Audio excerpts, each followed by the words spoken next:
پہلے میں دیکھنے والوں کو عرض کر دیتا ہوں کہ یاد رکھیں کہ جتنے بھی ایسے پانی جمع ہونے کے مقامات ہیں کہ ان کی لمبائی چوڑائی کو ضرب کریں تو 225 فٹ نہ آئے، جیسے چھوٹا ٹب ہے، بالٹی ہے، واشنگ مشین ہے، یا انڈر گراؤنڈ ٹینک بھی اتنے بڑے بڑے نہیں ہوتے ہیں کہ آپ ان کو اگر ان کے لمبائی چوڑائی کو ضرب کریں تو 225 فٹ آ جائے۔ ایسی جو اوپر کی ٹینکیاں ہوتی ہیں تو جو اتنے چھوٹے اتنے کم پانی کو لیے ہوئے چیزیں ہوتی ہیں انہیں اسے کہتے ہیں چھوٹا حوض، یا اس پانی کو قلیل پانی کہتے ہیں۔ اور شرعی لحاظ سے اس کا حکم یہ ہوتا ہے کہ ان میں اگر ایک قطرہ بھی نجاست گر جائے، چاہے اس کا رنگ وغیرہ ظاہر ہو نہ ہو، کل ناپاک ہو جاتا ہے۔ یہ سب اچھی طریقے سے مسئلہ جان لیں کہ اتنا ایسا کوئی برتن، ایسا کوئی ٹینک، ایسا کوئی حوض جس کی لمبائی چوڑائی کو ضرب کریں تو 225 فٹ سے کم جواب آئے، وہ سب چھوٹے حوض کہلاتے ہیں۔ وہ پانی قلیل پانی، تھوڑا پانی کہلاتا ہے، اور شرعی لحاظ سے اگر اس میں ایک قطرہ بھی نجاست گر جائے تو چاہے نجاست کا رنگ یا اس کی اسمیل وغیرہ ظاہر ہو نہ ہو، یہ کل پانی ناپاک ہو جاتا ہے۔ لہذا واشنگ مشین میں جیسے ہی ناپاک کپڑے ڈالے جاتے ہیں، جیسے ہی ان کپڑوں کی ناپاکی کا اتصال پانی کے ساتھ ہوتا ہے، کل پانی ناپاک ہو جاتا ہے۔ پھر آپ اسے جتنا مرتبہ گھماتے رہیں، گویا کہ وہ ناپاک پانی اس کے باہر ہر تار میں، ہر دھاگے میں گھس جاتا ہے، اور پھر ہمارے یہاں ایسی ہوتا ہے کہ ان کپڑوں کو نکال کر پھر ٹب سے اس کے جھاگ کو ختم کرنے، ٹب کے پانی سے جھاگ کو ختم کرنے کی کوشش کی جاتی ہے، اور جیسے ہی یہ ناپاک کپڑا ٹب کے پانی سے متصل ہوتا ہے وہ بھی سارا ناپاک ہو جاتا ہے۔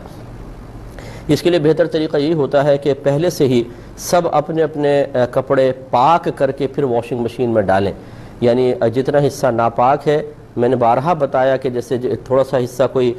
ناپاک ہوتا ہے، جیسے مثال کے طور پہ یہ اس کا اتنا حصہ ناپاک ہے، اس کو نل کا کھول دیں مناسب دھار میں کہ بہت تیز نہ ہو کہ اس پہ لگ ایک دم چھینٹے آپ پر آئیں، ہلکے سے اس سے کھول دیں، ہلکی سی دھار، اور پھر اس کو پکڑ کر ملتے جائیں۔ جب آپ کو یقین حاصل ہو جائے، یعنی دل اس میں بالکل مطمئن ہو جائے کہ پانی نجاست کو ساتھ بہا کر لے گیا ہوگا، تو بس یہ کپڑا پاک ہے، پھر اس کو واشنگ مشین میں ڈال دیا جائے۔ اچھا، اگر آپ نے کپڑے دیے اور آپ کو نہیں پتا کہ واشنگ مشین میں کوئی کپڑے ناپاک بھی تھے یا نہیں تھے، تو شریعت پھر ان تمام کپڑوں کو پاک ہی کہتی ہے، جب تک کہ آپ اپنی آنکھوں سے کچھ ناپاکی کو نہ دیکھ لیں۔ آپ صرف گمان پر یہ نہیں کہہ سکتے کہ یہ ہو سکتا ہے گھر والوں نے کوئی کپڑے ایسے دھو دیے ہوں جو ناپاک ہوں، تو وہ پاک ہی ہیں،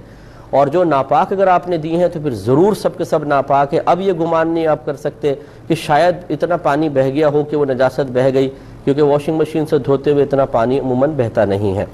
ہاں، یہ بھی میں نے آپ کو بتایا تھا کہ اگر بالفرض کپڑے دھل گئے پاک اور ناپاک ایک ساتھ، اب آپ کو پتہ ہے سارے کپڑے ناپاک ہیں، تو ان کو ایک دفعہ بالٹی سسٹم سے پاک کر لیں۔ اس کا طریقہ یہ ہے کہ آپ ان میں سے 2-3 کپڑے لے کر، جیسے 1-2 جوڑے لے کر بالٹی میں ڈال لیں، نل کا کھول دیں۔ جب یہ اوپر پورا بھر جائے تو ہلکے سے ہاتھ سے کپڑے کو پانی کی سطح سے نیچے رکھیں، اوپر نہیں ہونا چاہیے، کوئی کپڑا پانی کے اندر ہو، اور اب یہ جب بھر گیا تھوڑا سا اس کو بہنے دیں، اور اس کی کوئی مقدار نہیں ہے کہ 1 ہاتھ یا 2 ہاتھ، بس تھوڑا سا بہنے دیں، یہ تمام کپڑے پاک ہو جائیں گے۔ تو اپنی گھر کی ماسیوں کو یہ طریقہ بتا دیجئے کہ تمام کپڑے واش کرنے کے بعد ایک دفعہ بالٹی سسٹم سے اس طرح نکال لیں۔